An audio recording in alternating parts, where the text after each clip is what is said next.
Good morning. I welcome you to the second session of mine on Raman spectroscopy. So in the last session, we learned what is Raman effect and what are the advantages of Raman spectroscopy over infrared spectroscopy, and also we learned about the condition for Raman activity of a molecule.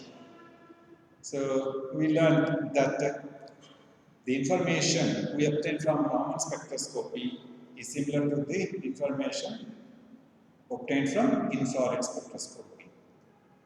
So, though the information is the same, but still Raman spectroscopy has many advantages over infrared spectroscopy. I said that one of the advantages is that you can use either laser source or X-ray source or UV visible light as a radiation source, contrary to the infrared spectroscopy where we require only IR radiation source. Then Raman spectroscopy can be studied on gaseous samples, liquid samples and solid samples as well as gels. And third advantage is that you can also, the Raman spectroscopy can be used to study the systems in solution state, which is not possible in the case of infrared spectroscopy. So, in the solution state, means aqueous solution state, water is transparent to UV visible radiation, therefore, Raman spectroscopy can be studied for aqueous solutions also. So, these are the advantages. Then we learned that the conditions for Raman activity of the molecule is that there should be change in polarizability of the molecule during the rotation or vibration. And whenever there is change in polarizability during rotation of the molecule, it gives rise to rotation Raman spectrum. And if there is a change in the polarizability of the molecule during vibrational motion, it gives rise to vibrational Raman spectrum. Right. So with that background, today let us discuss about pure rotational Raman spectrum, pure vibrational Raman spectrum, and applications of Raman spectroscopy. So when we consider rotational Raman spectroscopy,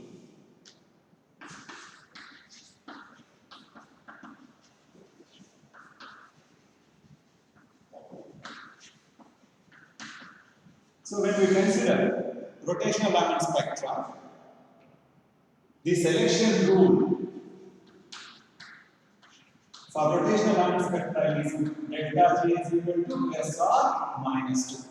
Unlike the selection rule in microwave spectroscopy, where it is delta G is equal to plus or minus 1, in rotational Raman spectroscopy, the selection rule is delta G is equal to plus or minus 2.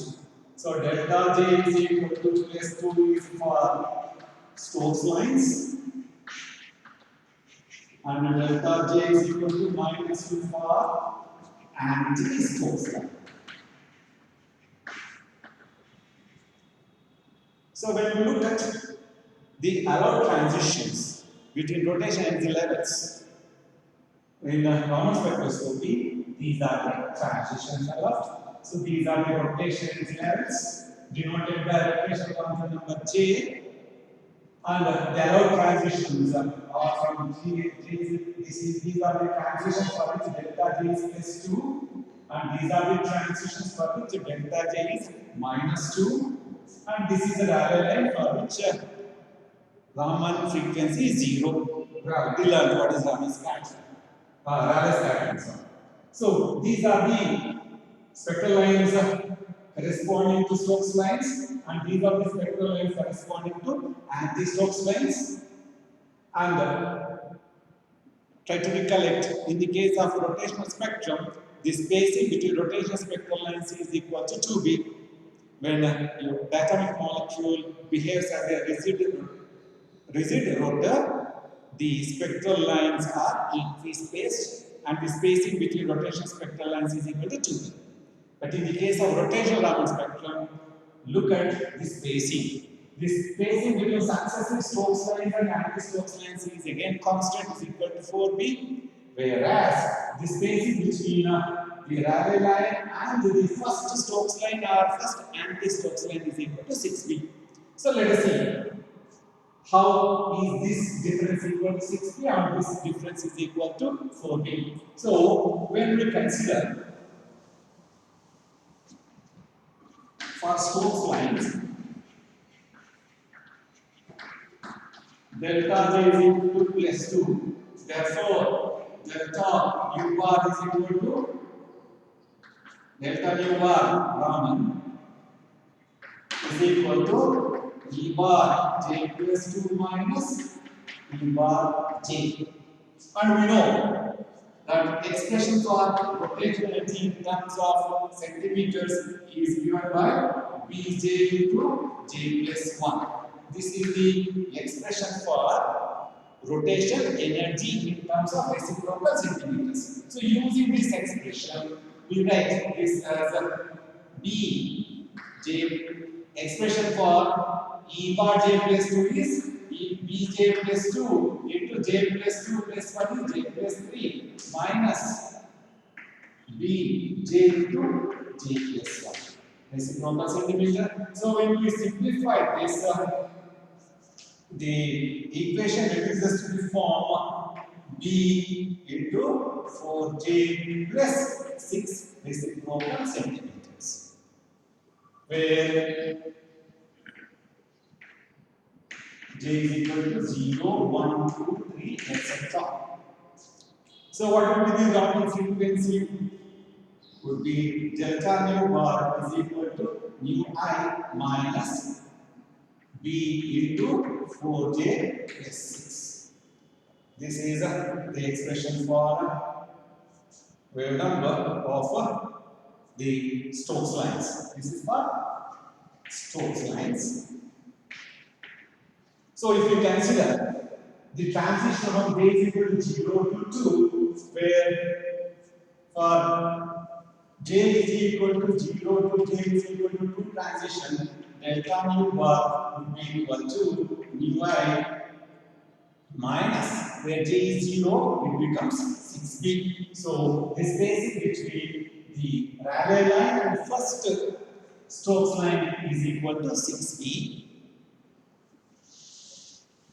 Then, if you consider the transition from J is equal to 1 to J is equal to 3, then delta mu bar would be equal to mu I minus J is now 1, 4 into 1, 4, plus 6, 10, it is 10b. So this replace of this line is 10b. Sorry, this line. This is 10b and this is 6b. So 10b minus 6b is 4b. Similarly, this becomes 14b and this becomes 18b.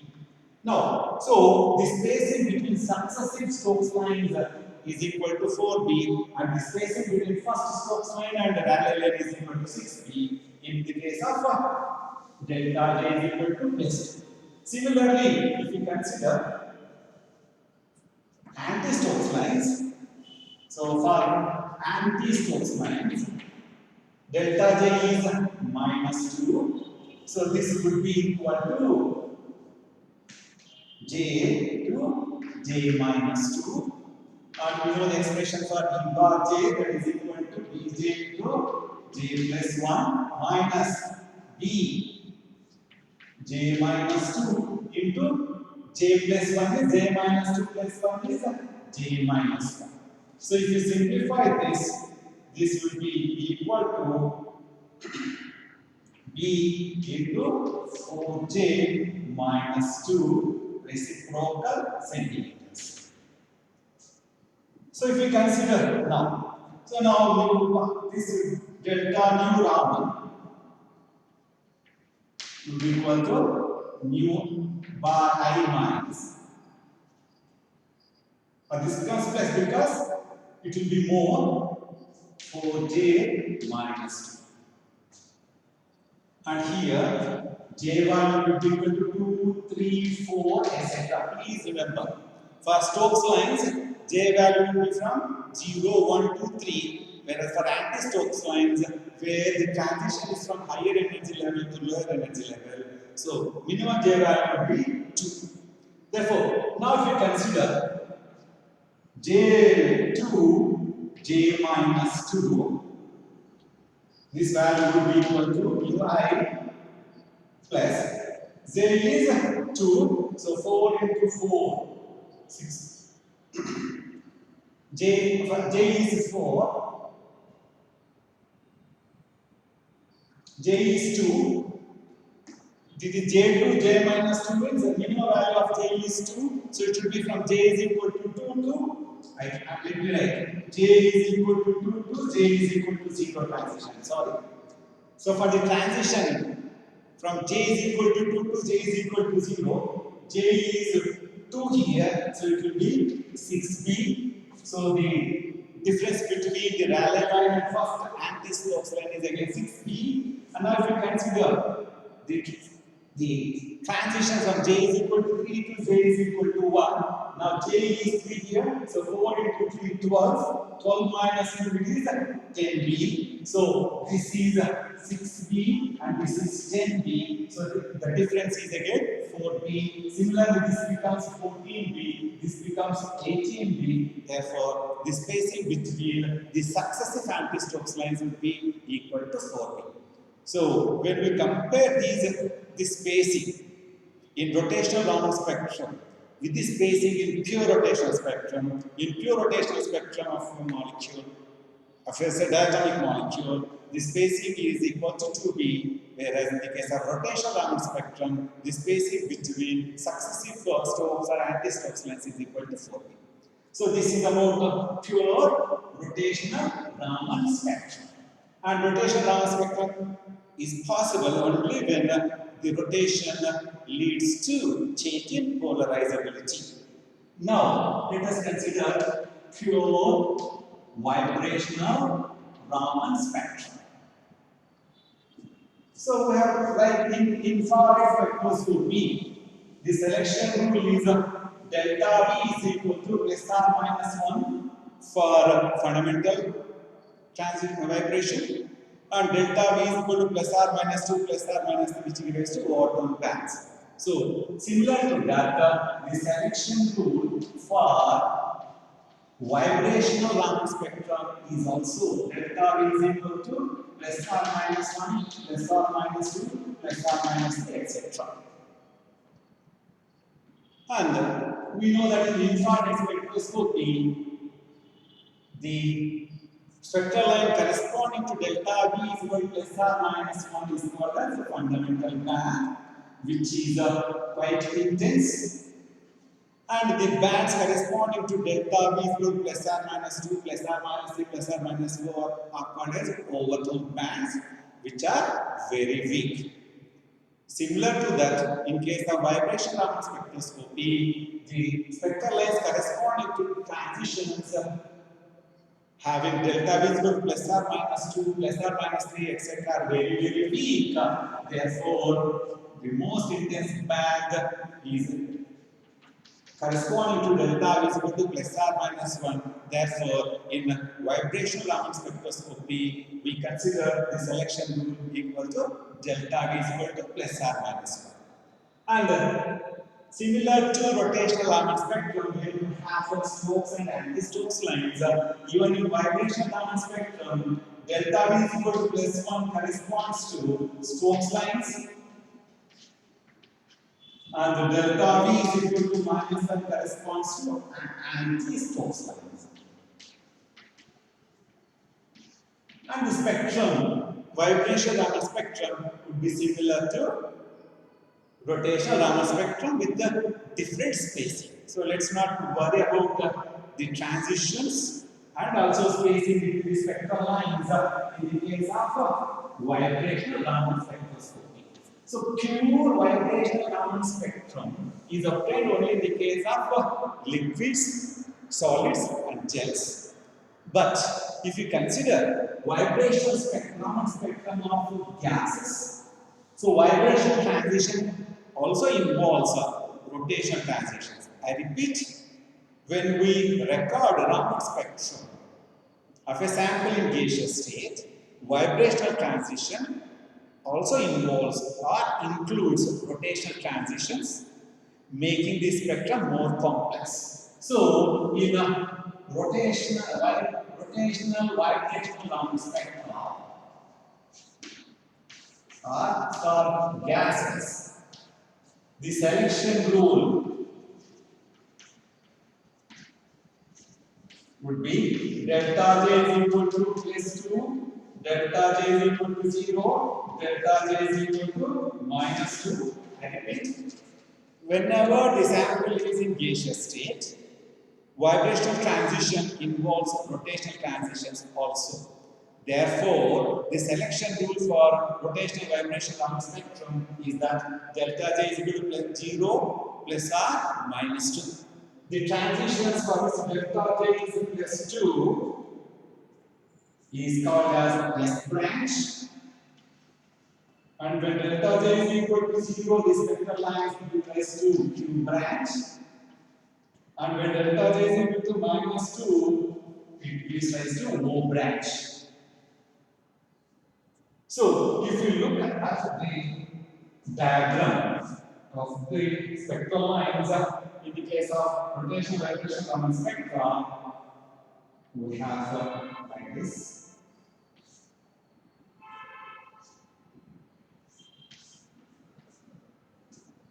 This is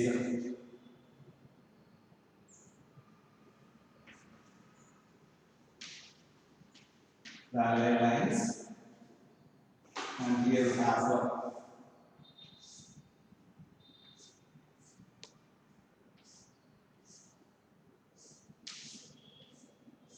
these are Stokes lines, and on the other side we have, on the left hand side we have anti-Stokes lines, anti-Stokes lines, and for this is delta J is equal to minus 2, this is delta J is equal to 0, this is delta J is equal to plus 2, and this is called as S branch.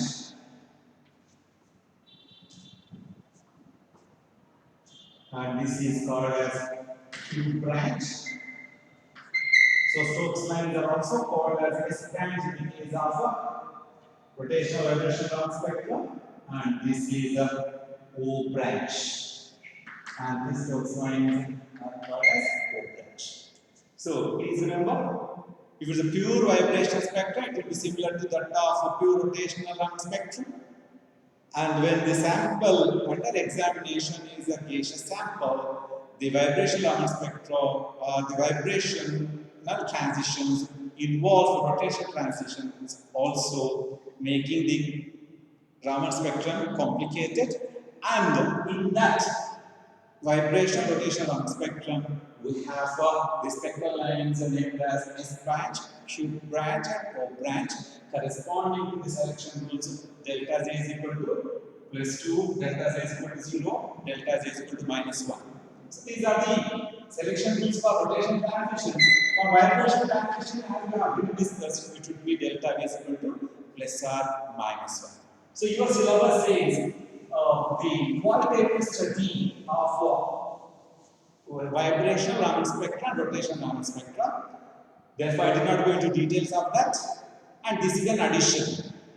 For a gaseous sample, you have a Raman spectrum as discussed till now. So now, the last topic on this is applications of Raman spectroscopy. We have studied advantages of Raman over infrared spectroscopy, but now we are studying about applications. So Raman spectroscopy has got a wide range of applications. So first and foremost applications is that Raman spectroscopy is used in qualitative as well as quantitative analysis.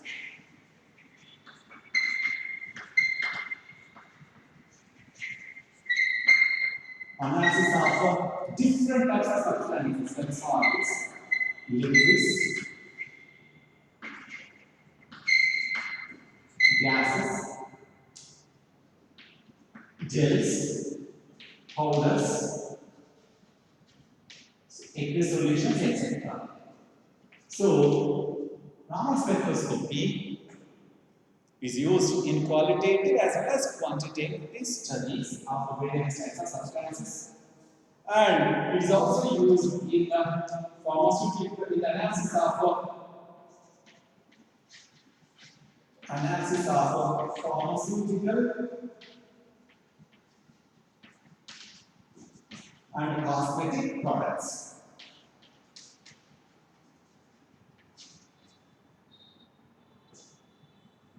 So if it is an analysis of a drug, so drug composition, its uniformity, percentage of additives, percentage of the drug, etc. can be analyzed. Or if it is a cosmetic product, the uniformity in the composition, etc. can be studied. And Raman spectroscopy is also used in the field of geology and mineralogy.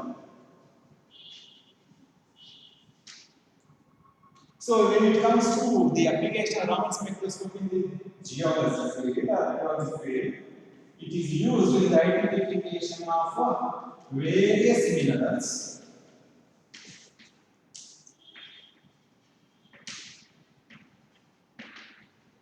In a rock sample or in a sample, and also it is used to study the distribution of minerals within the section of the rock. In the sense, what percentage of different minerals are present in a particular section of rock. Third is, it is also used in the analysis of fluid intrusions in the rocks. These are some of the examples.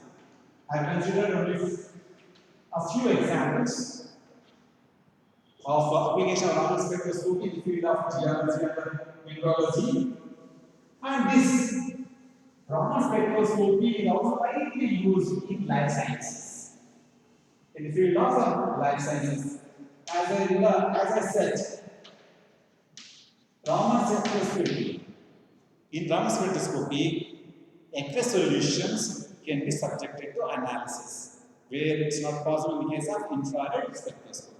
So hence, many vitamins, proteins, etc. are analyzed by Raman spectroscopy in the aqueous state. So, in the field of life sciences, Raman spectroscopy is used in the analysis of nucleic acids,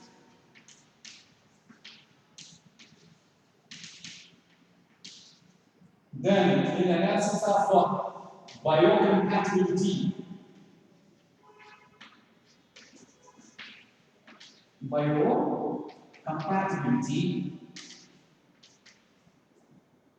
of a material,